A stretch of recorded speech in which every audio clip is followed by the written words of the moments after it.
Assalamualaikum warahmatullahi wabarakatuh. My name is Habib Bintang Maulana from the Senior High School 1 Boyolangu. To the Honorable Judge, respect audience, today we stand on the proposition side for the motion this House would give a social service and a skill training for gambling offenders rather than an imprisonment. Let's first frame this debate. We are speaking in the context of Indonesia, where gambling is not only illegal but also considered a moral and social problem. The offenders we are talking about are not international mafia or criminal cartels, but ordinary people around us. They are fathers who lost their jobs, mothers who want quick money for their children's education, young people who are stressed, or neighbors who fall into a peer pressure. The question before us is do we punish these people with prison, or do we give them a second chance through a social service and a skill training? So this debate is not only choosing between the punishment and the punishment. It is about choosing between the punishment that destroys and punishment that rebuilds. My first argument is addressing the root cause. First, we must understand why people gamble. Many offenders are motivated by economic desperation. Imagine a factory worker who earns a minimum wage, but his expense for food, rent, and children's school fees are higher than his income. When he sees gambling, he believes it in a shortcut to solve his financial crisis.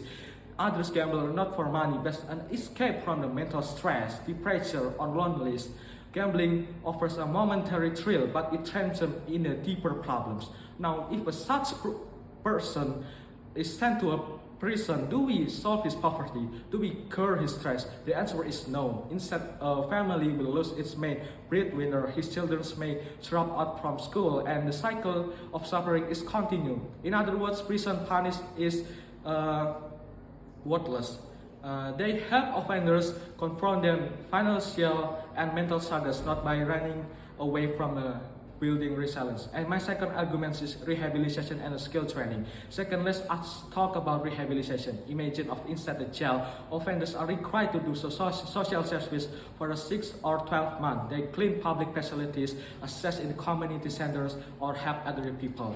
It is a discipline. It is responsibility, accountability, and a contribution. But more important, they receive a skill training at the same time. They can join a vocational program such as carpentry, computer literacy, or culinary workshop.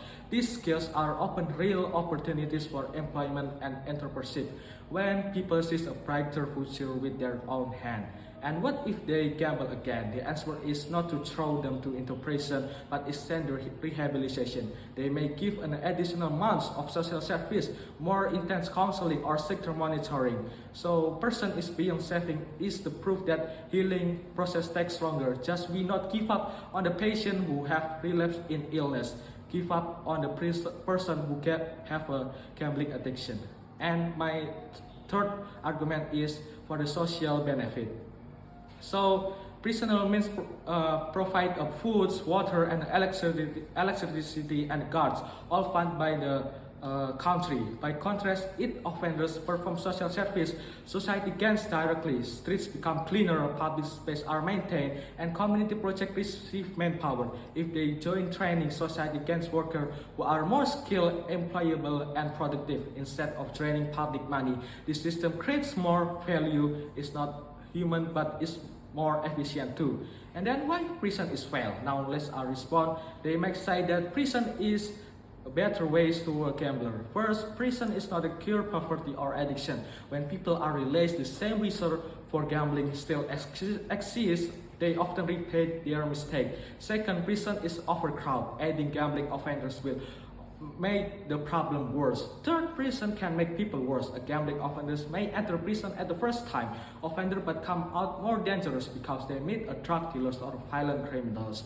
And the fourth, imprisonment creates a stigma. Once a person has a criminal record, it is very hard to find a job because desperation, because of gamble, and this is useless. Finally, this is an alternative. It simply remove freedom for a period of time. But when released, it has a skill, and they can go to the home and yeah, they are be more useful. So ladies and gentlemen, this debate is not about being soft on the crime, it's about being smart on crime.